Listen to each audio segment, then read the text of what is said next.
स्थानिक लोकप्रतिनिधींनी 5 वर्षात कुठला विकास केला? खासदार अमोल कोल्हे यांचा सवाल। हेलिपॅड ते सभास्थळपर्यंत भव्य मोटारसायकल रॅली, पुसद प्रतिनिधी। मतदारसंघाचा विकास करण्यासाठी पक्षाची गद्दारी करणाऱ्या स्थानिक लोकप्रतिनिधींनी कुठला विकास केला, असा प्रश्न खासदार डॉक्टर अमोल कोल्हे यांनी उपस्थित केला। महाविकास आघाडीचे राष्ट्रवादी काँग्रेस शरद पवार पक्षाचे उमेदवार शरद मैंद यांच्या प्रचारार्थ ते आज प्रमुख वक्ता म्हणून बोलत होते। ते पुढे म्हणाले की महाविकास आघाडीचे सरकार येणार 20 तारखेची वाट आहे। अजित पवार यांच्यावर टीका करताना गुलाबी रंगामधील गद्दारीचा काळा डाग आपल्याला पुसायचा आहे। 71,000 कोटीचा भ्रष्टाचार आरोप करायचा, त्यांच्याकडेच सत्तासूत्र सोपवायची, हा कुठला न्याय, असा सुद्धा प्रश्न त्यांनी उपस्थित केलाय। छत्रपती शिवाजी महाराजांचा मालवण येथे 8 महिन्याच्या अगोदर उभा केलेला पुतळा कोसळला, त्याच्यात सुद्धा साल्याने पैसे खाल्ले आणि नाव ठेवे कोणाले? इंडियन नेव्हीने उभारला। म्हणजे लाज वाटत नाही? साल्याने पैसे खाल्ले आणि नाव इंडियन नेव्हीवर ठेवून राहिले। या महाराष्ट्राच्या प्रत्येक माणसाच्या काळजाचा विषय आहे छत्रपती शिवाजी महाराज। आपली अस्मिता आणि आपला स्वाभिमान छत्रपती शिवाजी महाराज आहे। तो स्वाभिमान मातीत मिसळण्याचं काम या गद्दारांनी केलं आहे, या तिघाणी सरकारने केलं आहे। येणाऱ्या 20 तारखेला यांना मातीत गाडल्याशिवाय तुम्ही ठेवू नका, याची जबाबदारी तुमची आहे। म्हणून येणाऱ्या 20 तारखेला आदरणीय पवार साहेबांनी ज्यांच्यावर विश्वास टाकला, शरददादा मैंद यांना जास्तीत जास्त मताने विजय करून देण्याची जबाबदारी तुमची आहे। बंधू आणि भगिनींनो, आपल्या सर्वांना अमोल भाऊ कोल्हे यांचं मार्गदर्शन ऐकायचं आहे। मित्रहो, मागच्या लोकसभेच्या निवडणुकीमध्ये आपण सर्वांनी मतदान रूपी आशीर्वाद महाविकास आघाडीचा उमेदवार म्हणून मला या ठिकाणी दिलं, त्याबद्दल आपल्या सर्व बांधवांचं मी मनापासून या ठिकाणी खूप खूप आभार व्यक्त करतो। आता एक इंजिन तुम्ही लोकसभेमध्ये पाठवलेला, हे दुसरं इंजिन विधानसभेमध्ये पाठवा।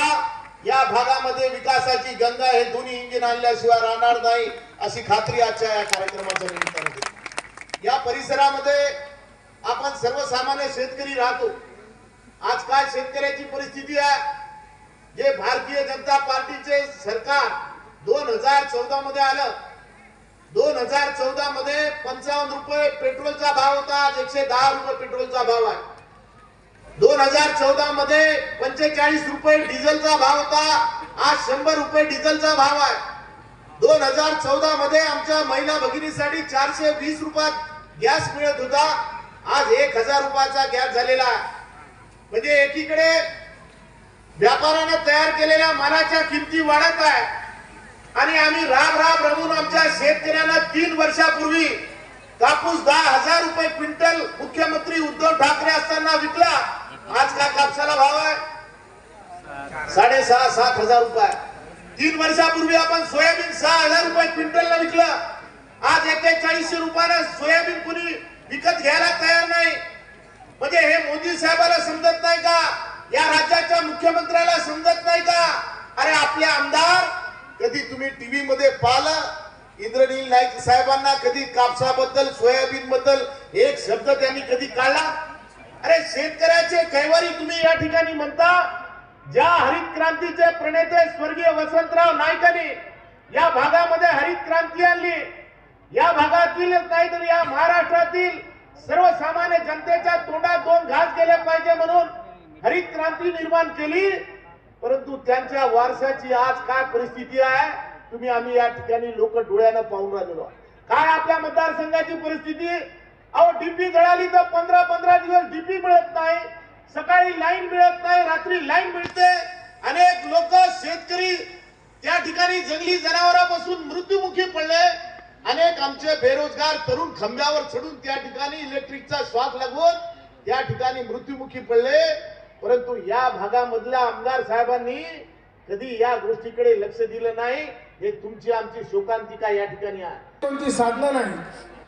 आपल्याला या परिसराचा विकास करून घ्यावायचा असेल, आपल्या ग्रामीण भागातील मूलभूत गरजा आपल्याला पूर्ण करून घ्यावायच्या असेल, तर आपल्याला यावेळेच्या विधानसभामध्ये परिवर्तन करणे आवश्यक आहे।